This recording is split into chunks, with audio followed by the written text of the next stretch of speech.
नमस्कार मित्रों, आज की इस वीडियो में हम समझेंगे कि पूर्णिमा तिथि पर हमें चंद्र देवता इत्यादि पूजन हमें कैसे करना चाहिए। चंद्र देवता पूर्णिमा के देवता माने जाते हैं, यानी पूर्णिमा के दिन चंद्र देवता की पूजा आवाहन इत्यादि बहुत ही फलदायी मानी जाती है। तो आज की इस वीडियो में हम वही समझेंगे कि चंद्र देवता का हमें पूजन इत्यादि कैसे करना चाहिए।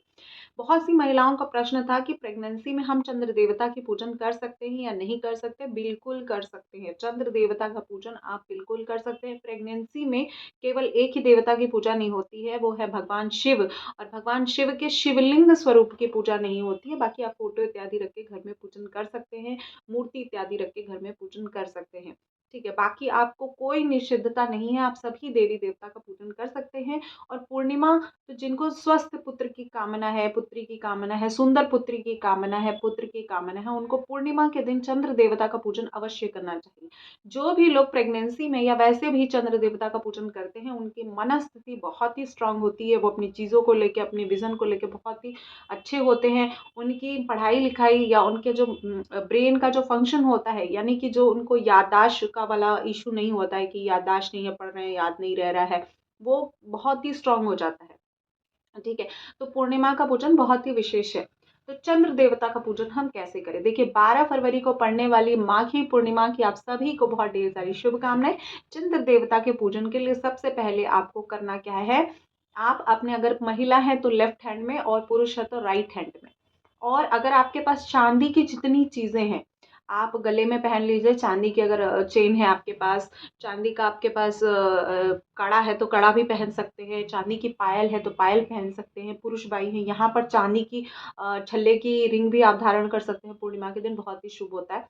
तो इस तरह से आप चांदी की चीज़ों को धारण करके एक चांदी की चीज़ अवश्य पहने और उसके बाद आप पूजन स्टार्ट करें। ठीक है, अगर आपके पास चांदी नहीं है तो उसका कोई सब्स्टिट्यूट नहीं है, आप फिर सब्स्टिट्यूशन के लिए रहने दीजिए। ठीक है, तो सबसे पहले आपको हाथ में जल लेना है। तो जल ले, कौन सा जल लेंगे? बोले जल कैसा होना चाहिए? गंगा जल होना चाहिए। तो गंगा जल लेके आप उसके बाद संकल्प करेंगे। अ, और संकल्प जो है वो किस निमित्त आप चंद्र देवता की पूजन कर रहे हैं, किस निमित्त आप, क्या निमित्त है, आपके पूजा का कारण क्या है, वो बताते हुए आपको संकल्प करना है। सफेद पुष्प रख लीजिएगा, अक्षत रख लीजिएगा और बोलेगा इस कामना के निमित्त माघ मास की पूर्णिमा पर मैं इस व्रत को, इस पूजन को आपके निमित्त कर रहा हूँ। व्रत करा है तो व्रत कर दीजिए, पूजन कर रहा है तो पूजन जो आपने किया है उसको संकल्प में आप कह दीजिए। आचमनी लेनी है आपको। ओम विष्णवे नमः, ओम माधवाय नमः, ओम केशवाय नमः, इस तरह से 3 बार आचमनी ऐसे पीनी होती है। और उसके बाद हाथ पर हस्त प्रक्षालन करना होता है, हाथ में गंगा जल डालकर धो दीजिए। उसके बाद आप पूजन स्टार्ट करेंगे। जो भी चंद्र देवता का पूजन होता है वो अपने आसन पर ही खड़े होकर पूजन करना है। और उसके बाद एक आसन आपका फिक्स होना चाहिए, उसी पे आप पूजन करेंगे। ठीक है, ये रक्षा होता है, रक्षा सूत्र भी बदला जाता है। रक्षा सूत्र बदल के आपको पूजन करना है, इस बात को ध्यान रखिएगा। शुद्धता के साथ आप पूजन करेंगे। और उसके बाद जब आप पूजन कर रहे हो तो आपका मुंह बिल्कुल चंद्र देवता के सामने और बिल्कुल दिखना चाहिए। ठीक है, अगर नहीं दिख रहे हैं तो उसके लिए आप क्या कर सकते हैं? मतलब हाई राइज में रह रहे हैं, आपके यहाँ से चंद्र देवता दिख नहीं रहे हैं, तो आप क्या करेंगे? घर में ही आप एक प्लेट में चंद्र चावल से ही, जो टूटे हुए चावल नहीं, जो खड़े अक्खा चावल होते हैं उसको हम अक्षत बोलते हैं। तो अक्षर से ही चंद्र देवता का स्वरूप बना लीजिए। चंद्र देवता जैसे चांद बनता है वैसे बना के वहां पर आप आवाहन करेंगे कि हे देवता, मैं आपको प्रत्यक्ष नहीं देख पा रही हूँ तो मैं आपका आवाहन कर रही हूँ, आकर मेरी पूजा को स्वीकार करें। उसके बाद आप उनको अर्घ देंगे। अर्घ में क्या क्या डालेंगे? देखिए, चांदी का लोटा हो सबसे उत्तम है। अगर चांदी का लोटा नहीं है तो मिट्टी के लोटे को ले सकते हैं आप। ठीक है, मिट्टी का लोटा भी नहीं तो पीतल का लोटा आप ले सकते हैं। पीतल का लोटा ऑलमोस्ट हर पूजा में यूज कर सकते हैं, मिट्टी का लोटा ऑलमोस्ट हर पूजा में यूज कर सकते हैं। तो मिट्टी का जो लोटा है उसमें आपको सबसे पहले गंगा जल डालना है। गंगा जल डालने के बाद उसके बाद आपको अक्षत डालना है, फिर सफेद पुष्प डालना है, फिर आप सफेद चंदन डाल दीजिए, इत्र डाल दीजिए। उसके बाद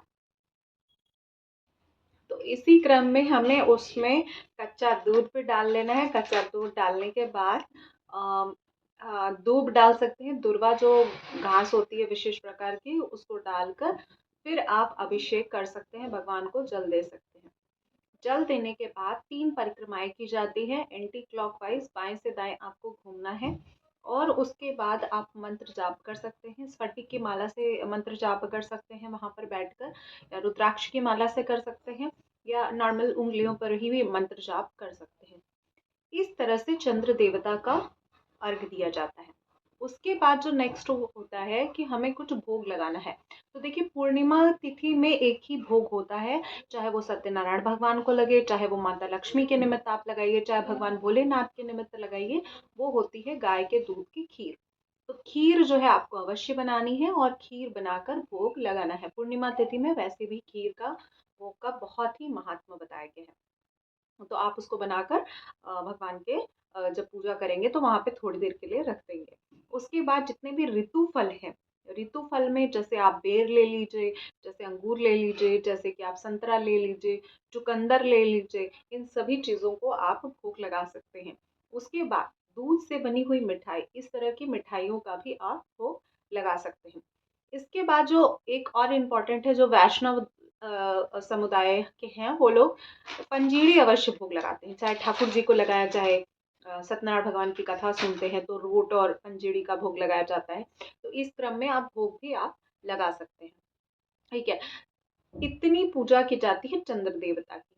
चंद्र देवता की परिक्रमा, चंद्र देवता का आह्वान और चंद्र देवता के निमित्त मंत्र जाप आपको करना है। जब आप अर्घ दें तब भी ओम शाम श्रीम श्रौम चंद्रमसे नमः इस तरह से मंत्र जाप कर सकते हैं। ओम सोमाय नमः इस तरह से मंत्र जाप कर सकते हैं। तो इसी क्रम में आप मंत्र जाप करके पूजन इत्यादि कर सकते हैं। इसके बाद धूप, जो भी बहुत सुगंधित धूप होता है, जैसे लोहबान वाले धूप आते हैं बहुत ही सुगंधित, क्योंकि ऐश्वर्य के देवता हैं, सुंदरता के देवता हैं और 16 कलाओं से पूर्ण रहते हैं पूर्णिमा के दिन। तो इसीलिए हमें बहुत ही सुगंधित और बहुत ही दिव्य रूप से उनकी पूजन करनी चाहिए। तो उस दिन हम लोग क्या करते हैं, उस दिन हम लोग बहुत ही सुगंधित उनको हम लोबान हो गया या उनको धूप हो गया, वो सुगंधित आपको अर्पित करना है। चंदन का भी धूप आता है, आप उसको भी अर्पित कर सकते हैं। गुलाब का, मोगरा का, इस तरह से जो धूप आते हैं सुगंधित, वो आप उनको अर्पित कीजिए। जो दीप आप प्रज्वलित करेंगे, देखिए बहुत से लोग 16 के क्रम में करते हैं, 15 के क्रम में करते हैं चंद्र देवता के निमित्त, लेकिन मैं आपको बताऊं एक ही अगर आप दीप प्रज्वलित कर रहे हैं और थोड़ा सा वो लंबे समय तक चले ना, तो आप वो दीप, एक दीप ही आपका सफिशिएंट है। अब दीप किस दीपक में जलाएं? तो देखिए वैसे तो मिट्टी का दीपक सबसे शुद्ध है, अन्यथा आप पीतल के दीपक में भी जला सकते हैं। जो दीपक आप जलाएंगे वो चौमुखा होना चाहिए। चौमुखा मतलब चार, मतलब एक लंबा सा डोरा ऐसे और फिर एक लंबा डोरा ऐसे, दीपक में आपको चारों साइड आपको दीप, चौमुखा दीपक आपको बनाना है। एक ही तरफ जलाएंगे लेकिन चौमुखा दीपक होना चाहिए। उसके बाद उसमें शुद्ध देसी घी होना चाहिए। देखिए बहुत सारे लोगों को प्रॉब्लम होता है ठंडी में, क्योंकि देसी घी का जलना थोड़ा सा इशू हो जाता है, तो आप तिल्ली के तेल का प्रयोग कर सकते हैं। तिल्ली के तेल के प्रयोग से आप दीप दान कर सकते हैं। ठीक है, तो ये दीप दान हो गया चंद्र देवता के निमित्त। इसके अलावा भी आप दीपदान कर सकते हैं, जैसे भगवान शिव, शिव के निमित्त दीपदान कर सकते हैं। संध्या काल में आप शिवालय में शिव भगवान के निकट आप दीपदान कर दीजिए। ठीक है, भगवान विष्णु के निमित्त, माता लक्ष्मी के निमित्त आप अपने मेन गेट पे दीपदान कर सकते हैं पूर्णिमा के दिन। तो चंद्र देवता के पूजन के बाद आप निमित्त आप दान कर सकते हैं। अब आइए जान लेते हैं चंद्र देवता का जो पूजन का मुहूर्त रहेगा वो माघी पूर्णिमा के दिन कब रहेगा, क्योंकि इस दिन जो कुंभ का स्नान है वो भी पूर्ण हो जाएगा। वैसे तो शिवरात्रि तक चलेगा, लेकिन माघ का जो स्नान है वो ऑलरेडी हमारा समापन की ओर है।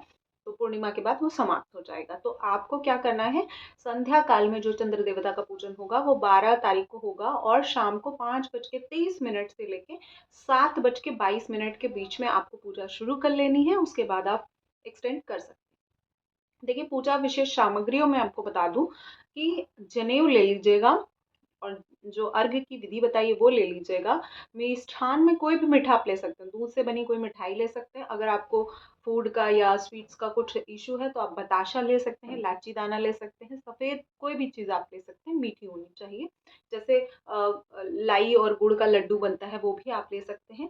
उसके बाद तिल से बनी हुई कोई चीज़ ले सकते हैं। इन सभी चीज़ों को आप भगवान को अवश्य भोग लगाएं। जो भी ग्रूमिंग की चीजें हैं, जैसे कि कंघी हो गई, जैसे कि मिरर हो गया, है ना, जैसे कि जो लड़कों की ग्रूमिंग की चीजें होती हैं, वो सब आप भगवान चंद्रमा को जरूर अर्पित करें। और उसके बाद इन चीजों का आप दान भी कर सकते हैं। जैसे जनेऊ ले लिया तो दान कर सकते हैं, सीसा कंघी है तो दान कर सकते हैं, तेल चढ़ा रहे हैं तो भी दान कर सकते हैं, क्रीम है तो क्रीम चढ़ा रहे हैं वो भी दान कर सकते हैं। तो लड़कों से संबंधित जो भी चीजें ग्रूमिंग की होती हैं वो भगवान चंद्रमा को चढ़ा सकते हैं। बहुत से लोग साबुन इत्यादि भी रख के चढ़ाते हैं। हालाँकि वो उतना सही नहीं है, लेकिन लोग करते हैं, तो आप भी इस तरह से कर सकते हैं। ठीक है? तो इस तरह से और फल इत्यादि आपको बता दिया, ऋतु फल आप चढ़ा सकते हैं। भोजन में आपने बहुत से लोगों ने पूछा है कि हम चंद्र देवता को नमक डाल के भोजन चढ़ा सकते हैं कि नहीं? बिल्कुल चढ़ा सकते हैं। चंद्र देवता से बहुत ज़्यादा रेगुलेटेड है समुद्र। समुद्र का जो बहुत सारी चीज़ें आपने पढ़ी भी होंगी, तो वो चंद्रमा से रेगुलेट होती हैं और जो नमक है वो समुद्र से ही आता है। तो कोई इश्यू की बात नहीं है। आप जो है चंद्र देवता के पूजन में नमक का प्रयोग करके उनको भोजन चढ़ा सकते हैं। बस लहसुन, प्याज़ नहीं होना चाहिए, बाकी मीठा भोजन हो तो सबसे उत्तम है। ठीक है? अब चाहे वो खुद से बना लीजिए या खरीद के ले आइए, नहीं हो पाता है तो आप फल खरीद के चढ़ा सकते हैं। ठीक है। उम्मीद करती हूँ मेरे द्वारा दी गई जानकारी आप सभी के लिए पूर्णिमा का व्रत और पूर्णिमा के पूजन में बहुत ही हेल्पफुल होगी। मेरे द्वारा दी गई जानकारी में अगर कोई त्रुटि रह गई हो तो आप कमेंट के माध्यम से पूछ सकते हैं, मैंने कोई चीज़ छोड़ दी हो तो आप पूछ सकते हैं। और जो जानकारी है वो अगर आपको कहीं पे भी लाभप्रद लगे, कहीं पे भी अच्छी लगे, तो हमारे परिवार का हिस्सा ज़रूर बनें। वीडियो को ज़्यादा से ज़्यादा अपने परिवार में शेयर करें और वीडियो में अगर कोई भी जानकारी अच्छी लगे तो लाइक ज़रूर करें। मिलती हूँ इसी प्रकार के नेक्स्ट वीडियो में। चैनल को सब्सक्राइब करना बिल्कुल मत भूलिएगा। हमारे परिवार का हिस्सा बन जाइएगा। तब तक के लिए नमस्कार। माघ पूर्णिमा की बहुत ढेर सारी शुभकामनाएँ और फाल्गुन मास के महत्वपूर्ण मास में जब हम एंटर करने जा रहे हैं, उसकी भी बहुत ढेर सारी शुभकामनाएँ, मंगल कामनाएँ आपके जीवन में। भगवान विष्णु की कृपा बनी रहे, ऐसी मनोकामना करती हूँ। तब तक के लिए नमस्कार।